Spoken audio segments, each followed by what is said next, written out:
Hi everybody, welcome back to Coffee in Congress, your weekly shot of caffeinated debates. I'm Representative DeHart. And I'm Representative Dakar. And today we're going to be telling you a little bit about our upcoming Texas State tournament. Yay! We're going to be telling you a little bit about the dockets, prelims, the venue, all kinds of things that you need to know to have a successful TFA State tournament. Yay, okay, but first, it's time for the Beans on the Scene, where we tell you about recent and upcoming national tournaments. Recently, we saw Stanford from February 8th to the 11th with 83 entries, and only one can come out on top.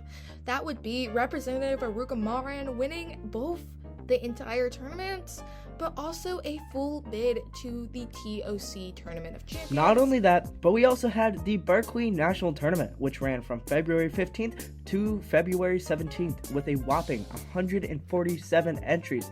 Well, of those 147 beans, one clearly beat the roast. Representative Melvani won the tournament. Congrats to them. With the Harvard 2025 tournament falling on Valentine's Day this year, it is no surprise that Boston and the results stole our hearts, saying that this tournament ran from February 13th to February 17th, with roughly 397 representatives in varsity Congress alone.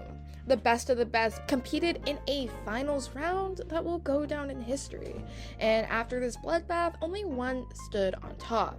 And that will be Representative Procaccino getting the one and also getting a full bid to TOC later this year. Congratulations to all 120 TOC bid winners and also Representative Procaccino.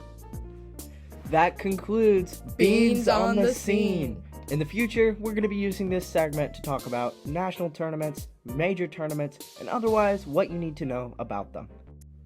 And back into our regularly scheduled Coffee and Congress. Welcome back, I'm Representative DeHart. And I'm Representative Dakar. And the rest of this episode is going to be focusing around TFA States. Because we, from Texas, TFA State is practically our entire life. Now, for those of you that don't know, TFA stands for Texas Forensics Association.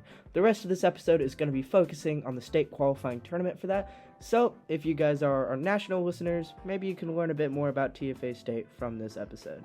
So, what's different about state this year? One of the major things that might have come as much of a shock to competitors on the circuit is the change in points.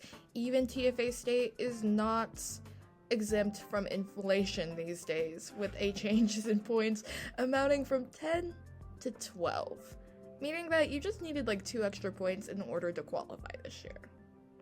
Another thing that kind of just messed everything up was the change in venue. Prairie View, Texas, or A&M, or wherever it is, Texas is a big place, backed out of hosting TFA State roughly a month before, meaning that we had to switch really quickly to find a new venue. Thank God for Jordan High School. Lots of love from Hayes. We love you guys.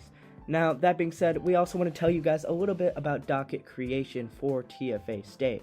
Now, for those of you that don't know, TFA State docket creation is basically the same as it's always been. It takes a piece of legislation from every region, meaning that your region is guaranteed to have at least one piece on there. But the docket is already out. You can already see it. So if you haven't been preparing, please, I urge you, go ahead and start preparing. You can see the TFA docket on their website. So just to differentiate this from local tournaments a little bit for you guys, just know TFA State is a very chaotic tournament. There's going to be a lot of people there. There's going to be a whole lot of activity, but that is no reason to be nervous. Don't you worry. TFA State is a joy to be at. There's lots of people there that you'll have the opportunity to meet, converse with, and maybe learn a little bit about your event or maybe some of the other ones.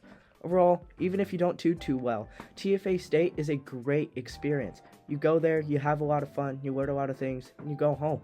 Now, for those of you that do plan on winning, we wish you the best of luck, and we'll see you next week on Coffee in Congress, your weekly dose of caffeinated debates.